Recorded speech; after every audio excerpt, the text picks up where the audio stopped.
In resistance due to temperature, due to temperature, temperature change करने से resistance पे क्या चेंज होता है ना। तो एक्चुअली में टेम्परेचर चेंज करने से रेजिस्टिविटी चेंज होती है। टेम्परेचर चेंज करता हूं तो एक्चुअली में चेंज क्या होता है, रेजिस्टिविटी। अब रेजिस्टिविटी रेजिस्टेंस के फॉर्मूले में आती है, इसलिए रेजिस्टिविटी चेंज होने से फिर रेजिस्टेंस भी क्या हो जाता है, चेंज हो जाता है। ठीक है ना। अब फर्स्टली है ना, फर्स्टली अपने को ये देखना है कि effect of temperature on resistivity, effect of temperature on resistivity, कि रेजिस्टिविटी पे क्या इफेक्ट पड़ता है। ठीक है। इसमें थ्योरेटिकल क्वेश्चंस बनते हैं, पिछले साल 2020 में, नीट 2020 में इसका क्वेश्चन आया हुआ है, वो भी दो क्वेश्चन आए हैं इसी टॉपिक के, effect of temperature on resistivity. मुझे बताओ रेजिस्टिविटी का फॉर्मूला क्या होता है, रो का फॉर्मूला हमने पढ़ा था m upon n e square tau, ये पढ़ा था। अच्छा ये एम ई क्या है, ये तो है मास ऑफ इलेक्ट्रॉन। तो मास ऑफ इलेक्ट्रॉन तो कांस्टेंट है, ई है चार्ज ऑन इलेक्ट्रॉन। तो रेजिस्टिविटी, तो टेम्परेचर चेंज करने पे है ना, टेम्परेचर चेंज करने पे किन चीजों पे इफेक्ट पड़ता है, एक तो इस एन पे इफेक्ट पड़ता है और एक इस टाउ पे इफेक्ट पड़ता है। एन होता है नंबर डेंसिटी और ये होता है रिलैक्सेशन टाइम। अब हम लोग ये जानते हैं कि जैसे मैं टेम्परेचर इंक्रीज करूंगा, तो टेम्परेचर इंक्रीज करने से रिलैक्सेशन टाइम जो है ना वो तो डिक्रीज होता है। रिलैक्सेशन टाइम जो है वो तो डिक्रीज होता है, ये तो अपने को पता है कि टेम्परेचर इंक्रीज करूंगा तो इस टाउ की वैल्यू क्या हो जाएगी, टाई की वैल्यू डिक्रीज हो जाएगी ना। अच्छा लेकिन अगर मैं टेम्परेचर इंक्रीज करता हूं तो इस एन पे क्या इफेक्ट पड़ता है, एन इंक्रीज होता है। एन होता है नंबर डेंसिटी, नंबर डेंसिटी का मतलब number of free electrons per unit volume. तो अगर मैं टेम्परेचर इंक्रीज करूंगा तो फ्री इलेक्ट्रॉन्स का अमाउंट बढ़ेगा। ठीक है, फ्री इलेक्ट्रॉन्स का अमाउंट बढ़ेगा। ठीक है, तो मुझे ये पता लग गया। अब जरा यहाँ पे देखो, देखो यहाँ पे लिखा हुआ है एन, यहाँ लिखा हुआ है टाउ। अब मैंने टेम्परेचर इंक्रीज किया, मान लेते हैं मैंने टेम्परेचर इंक्रीज किया, तो ये फैक्टर कह रहा है कि मेरी वैल्यू डिक्रीज हो जाएगी, लेकिन ये फैक्टर कह रहा है मेरी वैल्यू इंक्रीज हो जाएगी। तो नीचे एक फैक्टर है जो कह रहा है मेरी वैल्यू इंक्रीज होगी, तो इसको अगर देखेंगे तो रेजिस्टिविटी डिक्रीज हो जाएगी। और अगर मैं इसको देखूंगा ये डिक्रीज हो रहा है, टाउ डिक्रीज हो रहा है, तो रेजिस्टिविटी क्या हो जाएगी, इंक्रीज हो जाएगी। तो इसका मतलब कि रेजिस्टिविटी जो है वो एन और टाउ पे डिपेंड करती है और एन और टाउ टेम्परेचर पे डिपेंड करते हैं, लेकिन ये एक इंक्रीज होता है तो दूसरा क्या होता है, टेम्परेचर के साथ डिक्रीज होता है। तो फिर रेजिस्टिविटी पे ओवरऑल इफेक्ट क्या आएगा, रेजिस्टिविटी पे ओवरऑल इफेक्ट क्या आएगा, वो डिपेंड करता है कि किस मटेरियल के लिए। अब वो मटेरियल टू मटेरियल वेरी कर जाता है, वो मटेरियल टू मटेरियल वेरी कर जाता है कि मैं सेमीकंडक्टर्स की बात कर रहा हूँ, मैं मेटल्स की बात कर रहा हूँ, मैं अलॉयज की बात कर रहा हूँ। अगर मटेरियल चेंज होगा तो रेजिस्टिविटी का, टेम्परेचर का इफेक्ट रेजिस्टिविटी पे चेंज हो जाएगा ना। पहले यहां तक बात लिखी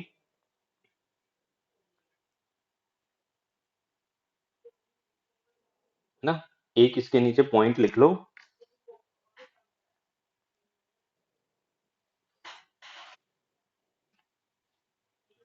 इसमें लिखो,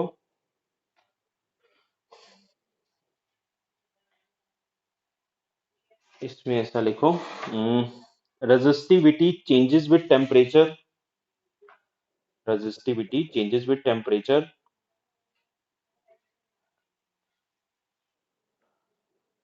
and it changes, it changes according to that variable, that variable which is more dominant, which is more dominant ना? अब यानी एन और टाउ में से जो डोमिनेंटली चेंज करेगा दोनों में से ना, रेजिस्टिविटी उसके अकॉर्डिंग चेंज हो जाएगी। ठीक है ना। तो अब जरा मुझे बताओ, अब हम सबसे पहले बात कर रहे हैं, सबसे पहले बेटा हम बात कर रहे हैं कंडक्टर्स की, कंडक्टर्स की या फिर मेटल्स की। तो मेटल्स में अगर मैं टेम्परेचर चेंज करता हूं, यानी अगर मैं टेम्परेचर इंक्रीज करता हूं, है ना, अपने पास दो फैक्टर है, देखो एन और टाउ, अपने पास दो फैक्टर है एन और टाउ, है ना। हमें किसका इफेक्ट कंसीडर करना है, ये डिपेंड करता है कि कौन से मटेरियल की बात हो रही है, कंडक्टर की बात हो रही है या फिर सेमीकंडक्टर की बात हो रही है। तो अगर टेम्परेचर इंक्रीज करता है तो दोनों में से कौन डोमिनेंट करता है, वो होता है टाउ। टाउ का इफेक्ट कंसीडर किया जाता है। यानी अगर मैं टेम्परेचर इंक्रीज करूंगा तो मुझे बताना टाउ की वैल्यू डिक्रीज होती है, और अगर टाउ की वैल्यू डिक्रीज होती है तो रेजिस्टिविटी क्या करेगी, इंक्रीज करेगी, और रेजिस्टिविटी इंक्रीज करेगी तो रेजिस्टेंस भी इंक्रीज करेगा। यानी टेम्परेचर इंक्रीज करने पर एक कंडक्टर या एक मेटेलिक वायर का टेम्परेचर इंक्रीज करने पर रेजिस्टेंस क्या हो जाता है, इंक्रीज हो जाता है। रेजिस्टेंस क्या हो जाता है, इंक्रीज हो जाता है ना। हम यहाँ पे किसका इफेक्ट कंसिडर करते हैं, रिलैक्सेशन टाइम वाले फैक्टर का। ठीक है, अब उसका इफेक्ट क्यों कंसिडर कर रहे हैं, क्योंकि ये कंडक्टर है ना। देखो यहाँ पे एन क्या होता है, एन होता है number of free electrons. N क्या होता है, नंबर ऑफ फ्री इलेक्ट्रॉन्स। अब कंडक्टर के पास तो ऑलरेडी बहुत सारे फ्री इलेक्ट्रॉन्स है। कंडक्टर के पास तो ऑलरेडी 10 पावर 28 में फ्री इलेक्ट्रॉन्स है। तो अगर मैं इस टेम्परेचर इंक्रीज करके, अगर मैं मान लो थोड़े बहुत इलेक्ट्रॉन बढ़ा भी देता हूं, तो कंडक्टर का तो उस पर कोई इफेक्ट आएगा ही नहीं, क्योंकि उसके पास तो पहले से ही करोड़ों इलेक्ट्रॉन्स है। 10 पावर 28 बहुत ज्यादा नंबर में ना, उसके पास पहले से ही बहुत सारे हैं। तो अगर तुम थोड़े बहुत इलेक्ट्रॉन इंक्रीज कर भी दोगे तो उसको कोई इफेक्ट पड़ने वाला नहीं है। उसको इफेक्ट किसका पड़ता है, उसको इफेक्ट पड़ता है इस रिलैक्सेशन टाइम वाले फैक्टर का। और इसके अकॉर्डिंग ये डिक्रीज होता है तो रेजिस्टेंस इंक्रीज होता है। और हमें याद भी रखना है कि भाई ग्राफ आया था रेजिस्टिविटी का टेम्परेचर के साथ, ग्राफ आया था रेजिस्टिविटी का टेम्परेचर के साथ। ग्राफ जो बनता है वो मेटल्स के लिए वो कुछ ऐसा बनता है ना, ये मेटल्स के लिए या कॉपर के लिए ग्राफ ऐसा बनता है। नीट 2020 का क्वेश्चन आया था। मेटल के लिए जैसे जैसे टेम्परेचर इंक्रीज करते हो वैसे वैसे रेजिस्टिविटी देखो इंक्रीज होती है, देखो इंक्रीज हो रही है।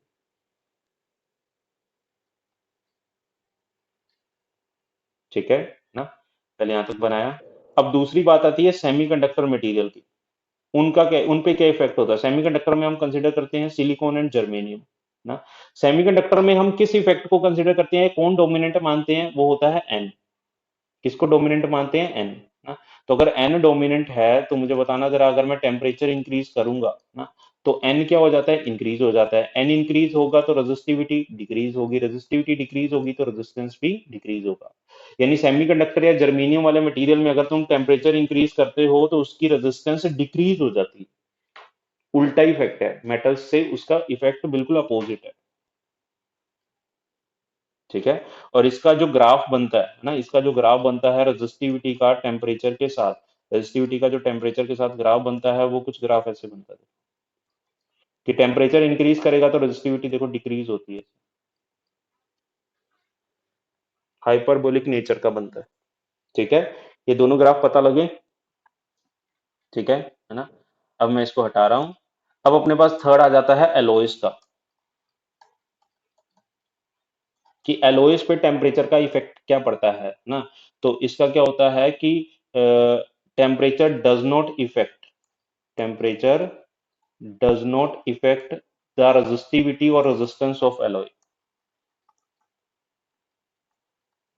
टेम्परेचर एलोइस के ऊपर कोई इफेक्ट नहीं पड़ता, क्योंकि एलोइस जो है वो हम खुद बनाते हैं ना।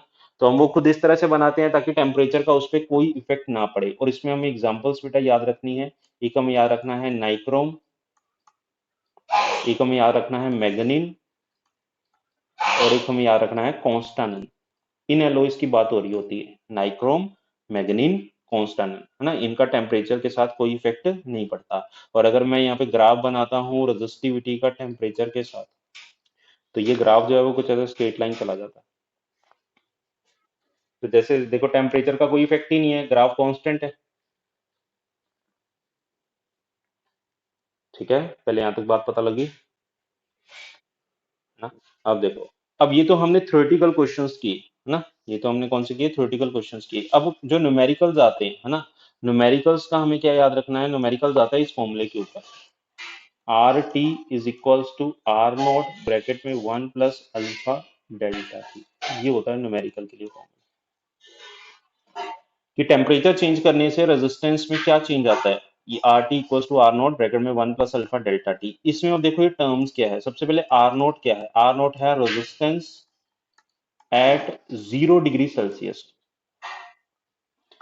आर टी क्या है, resistance at T degree Celsius. Alpha क्या है, अल्फा होता है temperature coefficient of resistance, temperature coefficient of resistance ना। ये अल्फा जो होता है, अल्फा की अगर हमसे यूनिट पूछी जाती है तो अल्फा की यूनिट होती है पर डिग्री सेल्सियस या फिर पर केल्विन। या तो पर डिग्री सेल्सियस होती है, या फिर इसको हम ऐसे पर केल्विन भी लिखते हैं। ये अल्फा की यूनिट होती है। अल्फा की जो वैल्यू होती है बहुत ही स्मॉल होती है। यानी तुम्हें कभी भी मटेरियल का या मेटल्स का या किसी भी वायर का अल्फा गिवन होगा तो ऐसे गिवन होगा 0.004। बहुत स्मॉल होता है ना। और ये डेल्टा टी क्या होता है? डेल्टा टी होता है चेंज इन टेम्परेचर। अब चेंज इन टेम्परेचर करूंगा तो एक तो टी टेम्परेचर है और दूसरा 0 डिग्री सेल्सियस है, तो चेंज इन टेम्परेचर हो जाएगा T-0। यानी ये फॉर्मूला ऐसा भी लिखा जा सकता है, R T is equal to, अंदर अगर मैं मल्टीप्लाई करूंगा ये बनेगा R0 plus R0 alpha T, ये ऐसे भी लिखा जा सकता है फॉर्मूला ना, अंदर R0 से मल्टीप्लाई कर दिया। अब हमसे पूछा जाता है कि ये जो अल्फा होता है ना, ये जो अल्फा है, अल्फा पॉजिटिव भी हो सकता है। देखो अल्फा जो होता है वो पॉजिटिव भी हो सकता है, वो नेगेटिव भी हो सकता है और वो जीरो भी हो सकता है। It can be positive, negative, zero ना।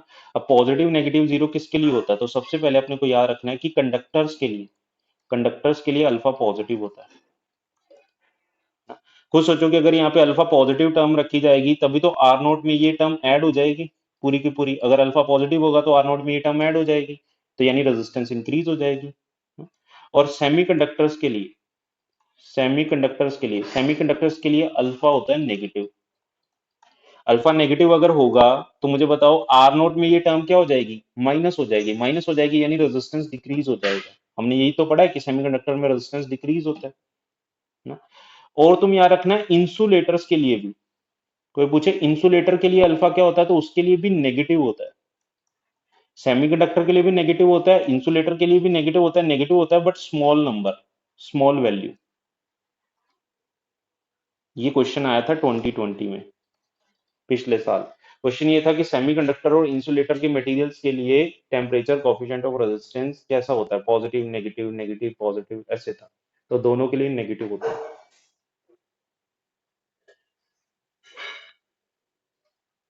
ठीक है। और फोर्थ अपने को याद रखना है एलोइस के लिए। एलोइस के लिए अल्फा होता है 0। अब यहाँ पे अगर अल्फा की वैल्यू 0 पुट कर दूंगा तो आर टी किसके इक्वल आ जाएगा? आर नोट के। यानी टेम्परेचर चेंज करने पे रेजिस्टेंस सेम ही रहेगा, आर नोट ही रहेगा, वो चेंज नहीं होगा। ये बात पता लगी? ठीक है, यहाँ तक लिखा पहले, है ना। अब जरा मुझे क्वेश्चन करके बताओ, है ना। क्वेश्चन ये है अपने पास कि अपने पास एक कंडक्टर है, ठीक है। कंडक्टर के लिए अल्फा गिवन है 0.004 पर डिग्री सेल्सियस। क्वेश्चन ये है, find the temperature at which resistance of conductor is double then its resistance at 0 degree Celsius. Then its resistance at 0 degree Celsius. Find the temperature at which resistance of conductor is double than its resistance at 0 degree Celsius.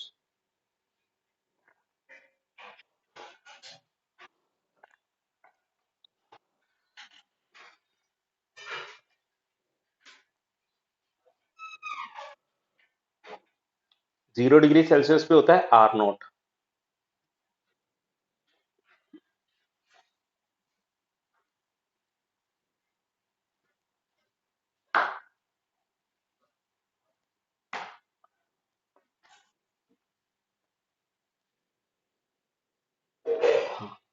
हमें बेटा T calculate करना है, temperature.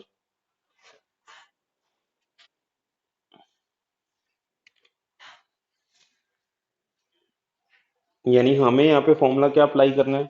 Formula ये apply करना है, R T is equal to R naught bracket में 1 + alpha T, ये apply कर देना।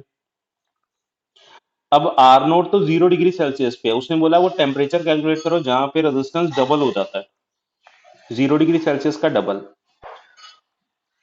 यानी आर टी कितना हो चुका है? 2 आर नोट। आर नोट से आर नोट गया तो 2 = क्या आ गया? 1 + अल्फा टी। तो यहाँ से अल्फा टी किसके इक्वल आ गया? 1 के। यहाँ से अगर मैं टी की वैल्यू सॉल्व करूंगा तो टी की वैल्यू क्या आ गई? 1/अल्फा। 1/अल्फा यानी 1/0.004। यहाँ से हटाऊंगा, ये बनेगा 1000, यानी आंसर आ जाएगा 250 डिग्री सेल्सियस। बात पता लगी? ठीक है ना? चलो अब ऐसा क्वेश्चन कर लोगे ना, ये ऐसे ही आएगा। हाँ, अब देखो। हम्म अब नेक्स्ट ना, मैंने तुम्हें एक फोर्थ पॉइंट लिखवाया था ना। फोर्थ पॉइंट क्या लिखवाया था? कि resistance depends upon direction of current. Direction of current, या मैंने तुम्हें ब्रैकेट में लिखवाया था how battery is connected. How battery is connected ना। तो इसका मतलब समझो, इसके ऊपर क्वेश्चंस कैसे आते हैं। देखो, हमने ये फॉर्मूला लिखा था R equals to rho L by A. इसमें ये एल एक्चुअली में क्या होती है? एल तुम बोलते हो कि सर ये तो लेंथ है वायर की, है ना। एल क्या होती है? Length of the wire. But actually में एल क्या होता है? ये एल होता है length along which current is traveling। Length along which current is traveling, यानी ये वो वाली लेंथ होती है जिसके along करंट ट्रेवल करता है, या जिसके along करंट मूव करता है। और ये जो एरिया होता है ए, ये एक्चुअली में एरिया कौन सा होता है? Area which is perpendicular to the direction of current. Which is perpendicular to the direction of current, ये वो वाला एरिया होता है जो करंट की डायरेक्शन के परपेंडिकुलर होता है। अब कहने का मतलब क्या हुआ? कहने का मतलब हुआ, जैसे मान लो ये अपने पास एक सिलेंड्रिकल वायर है ना। एक सिलेंड्रिकल वायर है, और मैंने बोला कि ठीक है, इस वायर के ना, ये इसका एरिया ए है। इस वायर का एरिया क्या है? ए है। और इस वायर की लेंथ क्या है? एल है ना। तो अगर मैं पूछूं, चलो बताओ इसकी रेजिस्टेंस बताओ, अब मैं यहाँ पे मेंशन कर रहा हूँ कि रेजिस्टेंस किन किन फेजेस, देखो यहाँ पे मैं वर्ड यूज कर रहा हूँ फेजेस। रेजिस्टेंस किन फेजेस के अक्रॉस कैलकुलेट करनी है? इसकी सर्कुलर फेजेस के अक्रॉस। किस फेजेस के अक्रॉस कैलकुलेट करनी है? सर्कुलर फेजेस के अक्रॉस ना। तो तुम बोलोगे जिन फेजेस के क्रॉस कैलकुलेट करनी होती है, जिन फेजेस के क्रॉस रेजिस्टेंस कैलकुलेट करनी होती है, उनके अक्रॉस एक सेल लगाया जाता है। सेल लगा के करंट का फ्लो शो किया जाता है। जैसे मैंने यहाँ पे सेल लगाया, करंट का फ्लो शो किया, तो करंट जो है वो ऐसे पॉजिटिव टर्मिनल से बाहर आएगा और यहाँ ऐसे जाएगा, वापस आ जाएगा। तो मुझे बताओ वो लेंथ कौन सी है? वो लेंथ कौन सी है जिसके अलोंग करंट गया है? करंट ऐसे गया है, तो करंट के अलोंग लेंथ कौन सी बनी? ये एल। एल भी तो यही है। और करंट के परपेंडिकुलर एरिया कौन सा बना? ये जो सर्कुलर फेज का एरिया है, देखो ये जो सर्कुलर फेज का एरिया है, ये करंट की डायरेक्शन के कैसा है? परपेंडिकुलर है। यानी इस वाले क्वेश्चन में अगर मुझे बोला जाए तो मैं लिख दूंगा R equals to rho L by A. यहाँ पे लेंथ लिख दो और यहाँ पे एरिया लिख दो, है ना। और इस मटेरियल की, इस वायर की रेजिस्टिविटी कितनी थी? रो थी। ठीक है, पहले ये बात पता लगी ना। ये एल कौन सी लेंथ होती है जिसके अलोंग करंट ट्रेवल करता है, और एरिया कौन सा होता है? जो करंट की डायरेक्शन के परपेंडिकुलर होता है ना। अब मैंने थोड़ा सा क्वेश्चन को चेंज किया। मैंने बोला कि तुम्हें रेजिस्टेंस फाइंड आउट करना है, वही सेम है ना, सेम अपने पास है वही, लेकिन तुम्हें जो रेजिस्टेंस फाइंड आउट करना है ना, उसमें जो बैटरी कनेक्टेड है वो कर्व्ड फेजेस के बीच में कनेक्टेड है, ऐसे कनेक्टेड है।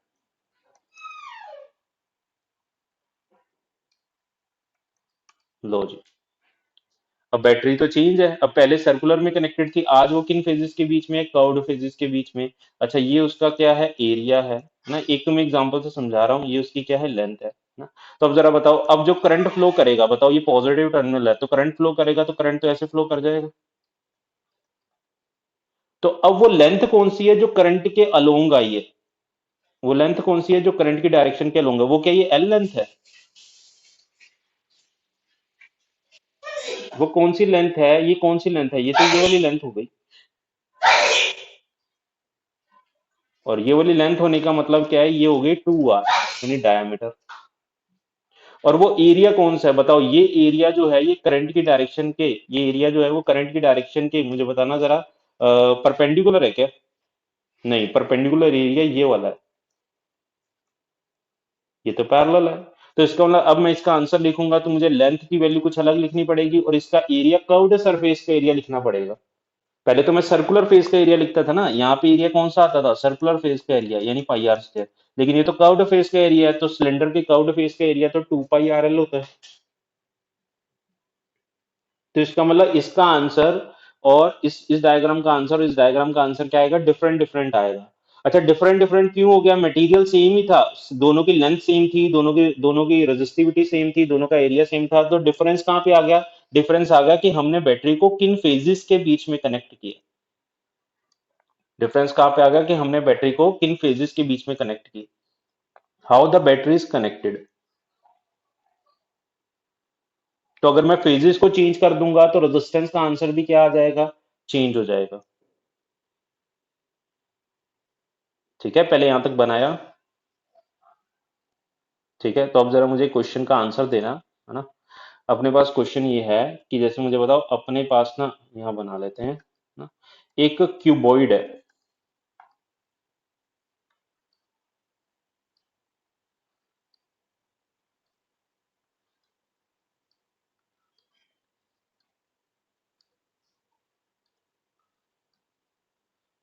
ठीक है, क्यूबॉइड की ये जो लेंथ है ना, ये लेंथ जो है वो क्वेश्चन में गिवन है ए। ये वाली जो लेंथ है ये क्वेश्चन में गिवन है बी। और ये वाली जो लेंथ है ये क्वेश्चन में गिवन है सी। तीनों लेंथ अलग अलग है, एक ए है, एक बी है, एक सी। ठीक है, इस फेज को उसने नाम दिया है, ये वाला जो फेज है इसको नाम दिया है फर्स्ट फेज, ये वाला फेज इसको नाम दिया है सेकंड फेज, इस फेज को नाम दिया है थर्ड फेज, इस फेज को नाम दिया है फोर्थ फेज। ठीक है, क्वेश्चन उसने ये पूछा है कि find resistance across phase one and two. Find resistance across phase one and two ना, तो उसने मतलब वन और टू के बीच के फेज में रेजिस्टेंस कितनी है और इस मटेरियल की रेजिस्टिविटी कितनी दे रखी है, रो। ठीक है, तो अब मुझे बताओ, जिन फेजेस के बीच में रेजिस्टेंस पूछा है, जिन फेजेस के बीच में रेजिस्टेंस पूछा है, मुझे सेल या बैटरी उसके अक्रॉस कनेक्ट करना है। यानी आज अगर मैं यहाँ पे सेल लगाऊंगा तो सेल किन फेजेस के बीच में लगाऊंगा, वन और टू के बीच में। तो मुझे बताओ, ऐसे अगर मैं सेल लगाऊंगा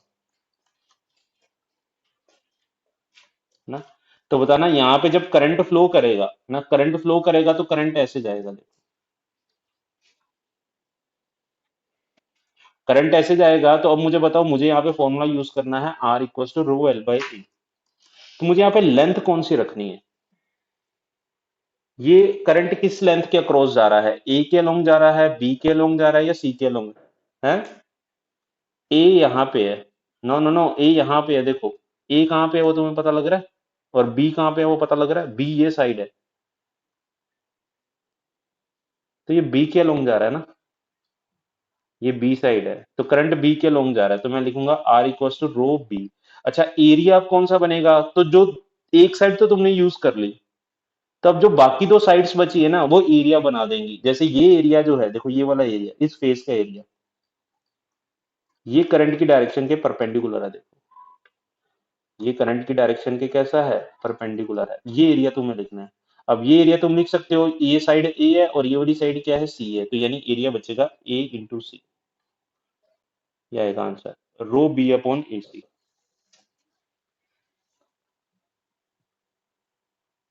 पता लगा, है ना। अच्छा, अगर अब मैं तुमसे पूछूं कि find the resistance across phase three and four, find the resistance across phase three and four, तो थ्री और फोर के बीच में बैटरी कनेक्ट कर दो और मुझे आंसर बता दो।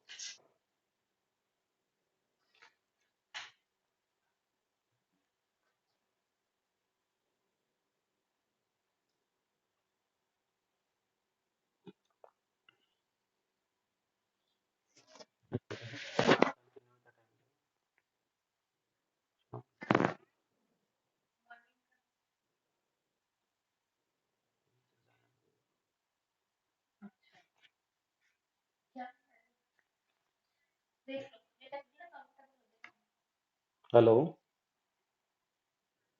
हाँ बेटा, क्या आंसर आएगा।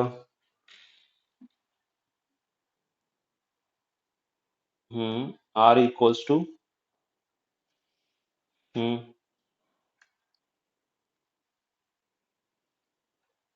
ठीक है, ये आंसर है, सही है।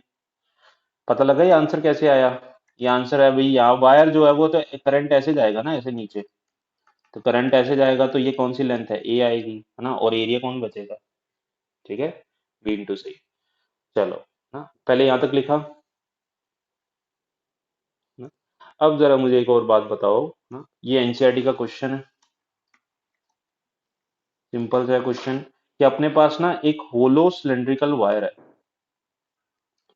होलो सिलेंड्रिकल वायर ऐसे दे रखी है,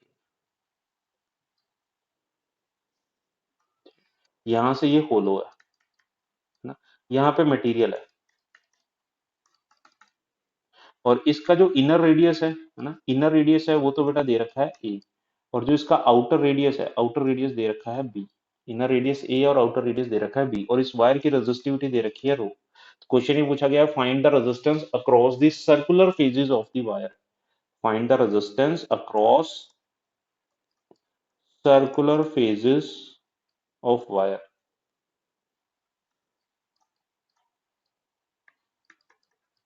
तो सर्कुलर फेजेस ऑफ वायर का मतलब हमें सेल को किसके क्रॉस कनेक्ट करना है, सर्कुलर फेजेस के क्रॉस, ऐसे। तो अगर मैं करंट अब शो करूंगा, तो जो करंट है वो इस होलो वाले पार्ट से जाएगा क्या? नहीं जाएगा। करंट जो है वो सॉलिड वाले पार्ट से, सॉलिड वायर होनी चाहिए ना, तो करंट ऐसे जाएगा, ऐसे जाएगा करंट। ये उस सिलेंडर की, उस कंडक्टर की लेंथ जो है वो एल गिवन है ना। तो जो करंट है वो ट्रेवल किसके अलोंग किया, एल के अलोंग ट्रेवल किया, तो लेंथ तो एल ही रखनी है ना। लेकिन जब मैं एरिया की बात करूंगा, उसमें एरिया कितना आएगा, तो एरिया बेटा आएगा इस वाले का, मतलब ये बीच वाला एरिया नहीं आएगा। कहने का मतलब कि जैसे ये बड़ा सर्कल है, इसके अंदर ये छोटा सर्कल है। छोटे वाले अगर मैं यहाँ से उसको देखता हूँ, अगर ऑब्जर्वर जो है वो यहाँ से देखता है एक साइड से, तो ये जो सेंटर से ये उसका रेडियस है ए, और ये वाला उसका रेडियस क्या है बी। तो ये वाला पार्ट सॉलिड है, यहाँ से करंट जा रहा है, और ये अंदर वाला पार्ट होलो है। तो अगर मैं इस वाले का एरिया लिखूंगा, तो पूरे सर्कल का एरिया आएगा पाई बी स्क्वायर। उसमें से इसका एरिया मुझे माइनस करना है, और इसका रेडियस कितना है ए, तो क्या लिख दूंगा, पाई स्क्वायर। तो पाई कॉमन आ जाएगा, अंदर बचेगा बी स्क्वायर माइनस ए स्क्वायर। तो कहने का मतलब अब जो रेजिस्टेंस का आंसर लिखा जाएगा वो होगा rho L upon pi bracket में बी स्क्वायर माइनस ए स्क्वायर। ये आएगा आंसर।